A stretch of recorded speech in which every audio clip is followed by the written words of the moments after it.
if your job is to try to be the best basketball player you can be, right? To do that, you have to practice, you have to train, right? You want to train as much as you can, as often as you can. So if you get up at 10 in the morning, train at 11, right? 12, say 12, train at 12, train for 2 hours, 12 to 2. You have to let your body recover. So you eat, recover, whatever. You get back out, you train, start training again at 6. Train from 6 to 8, right? And now you go home, you shower, you eat dinner, you go to bed, you wake up, you do it again, right? Those are 2 sessions. Right? Now imagine you wake up at 3, you train at 4. You go 4 to 6, come home, breakfast, relax, blah, blah, blah. Now you're back at it again, 9 to 11, right? You relax, and now all of a sudden you're back at it again, 2 to 4, and now you're back at it again, 7 to 9. Look how much more training I have done by simply starting at 4, right? And so now you do that, and as the years go on, the separation that you have with your competitors and your peers just grows larger and larger and larger and larger and larger. And by year 5 or 6, doesn't matter what kind of work they do in the summer, they're never going to catch up because they're 5 years behind. Right? So it makes sense to get up and start your day early because you can get more work in. I didn't feel good about myself if I wasn't doing everything I could to be the best version of myself. If I felt like I left anything on the table, it would eat away at me. I wouldn't be able to look myself in the mirror. Right? So the reason why I can retire now and be completely comfortable about it because I know that I've done everything I could to be the best basketball player I could be. And so that's where it comes from for me. You can't leave any stone unturned. Trivial things weren't going to pull my attention. It had to be things weren't going to pull my attention. It had to be things that I had a purpose. I wanted to be one of the best basketball players to ever play. And anything else that was outside of that lane, I didn't have time for. At what age did that goal become crystal clear? I made that deal with myself at 13 years old. At 13 years old? 13 years old. That's the deal I made. You were crystal clear about it? Crystal clear. And where did inspiration come from? The love of the game. The love of the game, the challenge. Like I would watch Magic play, I'd watch Michael play, and I would see them do these unbelievable things, and I'd say, can I get to that level?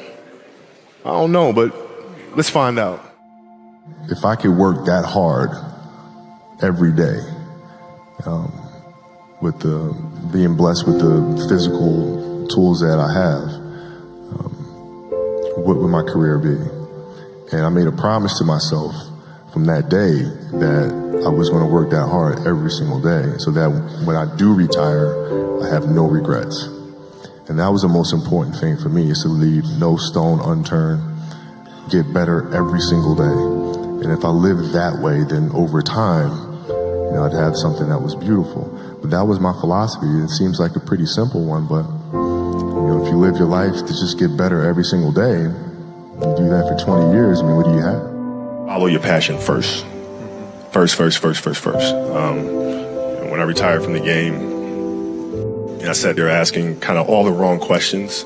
What's the biggest industry I can get into? And it's all the wrong stuff. And you got to sit there and ask yourself, okay, what am I truly passionate about? What do I enjoy doing? And when you feel that way, honestly, you feel like you have never worked a day in your life. It's the most fun thing in the world. You get up in the morning excited about what you're doing. And you got to be really honest with yourself about it. If you wake up in the morning and you're dreading going to work, dude, do something else. Do something else. And those are hard decisions to make. But when you make those decisions, it's a very liberating experience. And you'll find out that the rewards will come. Basketball for me was the most important thing. So everything I saw, whether it was TV shows, whether it was books I read, people I talked to, everything was done to try to learn how to become a better basketball player. Everything. And so when you have that point of view, then literally the world becomes your library to help you to become better at your craft. The competitiveness that I bring to work every day is really helping people, in a sense, be competitive with themselves. Right? If you're animating something, or you're writing a screenplay, or you're composing a piece of music, is that the best you can do? Right? Don't ask me. Don't say, okay, do you approve? Don't ask me. I'm not the musician. I'm not the composer. Right? So the competitiveness is more from an individual perspective. Is this the best you can do? And if the answer is yes, then off we go. We talk about this often, and we always talk about the fact that you can learn a lot more from the failures than you can from the successes. And you have to figure out where those landmines are, and then how to best avoid those, or help entrepreneurs, and ourselves included, figure out the clues of where those landmines are. You know, not that you're going to avoid all of them, Right. but it's also when you do step on one, figuring out, okay, how do you recuperate? How do you balance back and pick yourself up? Dreams they should be pure. I think a lot of times when we're born into this world, we actually wind up going backwards. And it seems like the more we mature, the more responsible our dreams become. And the more governors we put on ourselves and our ability to dream and to reimagine.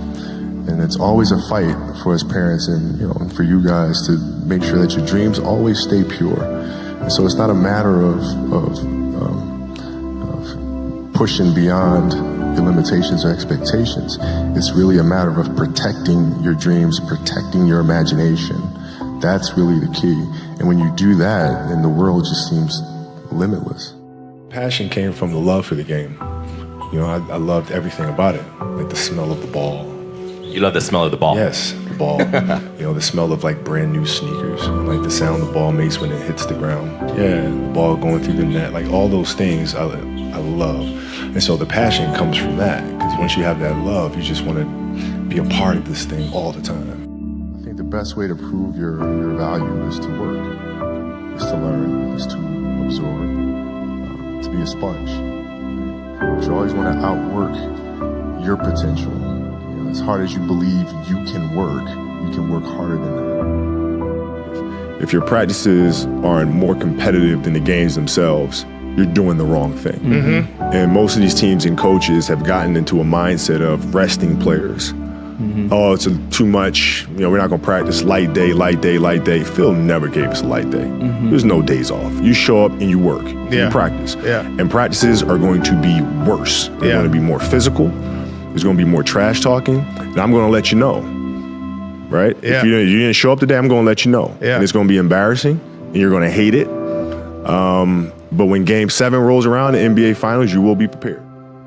Rolled my ankle really, really bad. I came back, finished the series, but I couldn't touch a basketball until mid-September, which was driving me crazy because I couldn't train. Mm-hmm. But I looked at, this was like the 10th time I rolled my ankle in one season. So I'm looking at that and I'm saying, okay, I got to address that. And so being that I couldn't get on the basketball court, what I did was I took tap dancing lessons. Okay. No kidding. I took tap. And tap was like the best training for me in the world because it strengthened my feet. It changed my rhythm and my approach to the game. I was able to change speeds when I came back the following season.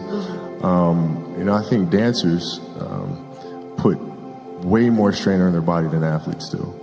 And I think there's a lot that can be learned from that. My daughter took ballet for several years, and I would sit there in the class, right? And I didn't know what I was getting into because I don't know anything about ballet, right? But I'm sitting there in the class, and I'm watching her get the first position, the second position. I'm learning the structure and the rules that go along with that. Mm-hmm. And as athletes, there's a lot to be learned from that. Because if you simply go out there and perform and play, yeah, you'll be great every now and then. But if you play with structure, if you understand the rules that come along with that, the discipline that comes along with that, then you reach another level. But you guys have my respect. If other people don't see that, they're idiots. At 13 years old, I had a kill list. And so, they used to do these rankings. It was Street and Smith basketball rankings. And I was nowhere to be found because I was like 6'4", scrawny, like 160 pounds soaking wet. So I was like 57 on the list. And so I will look at 56, 55, all the way up to number 1, who these players are, what club teams they played for. So when we go on an AAU travel circuit, I got to hunt them down, right? And so that became my mission in high school, is to check off every other person, all those 56 other names, hunt them down and knock them down. The game is just a part of me. So it never leaves. Even now that I'm retired, everything that I've learned from the game of basketball, I've carried it over into life. Mm-hmm. Like basketball's helped me be a better person, a better friend, a better father. Well, because there's life lessons that are within the game, mm-hmm. like communication, like unselfishness, like attention to detail, and empathy and compassion. Like all those things are in the game. And as an athlete, if we are aware of those things, it helps us become better human beings.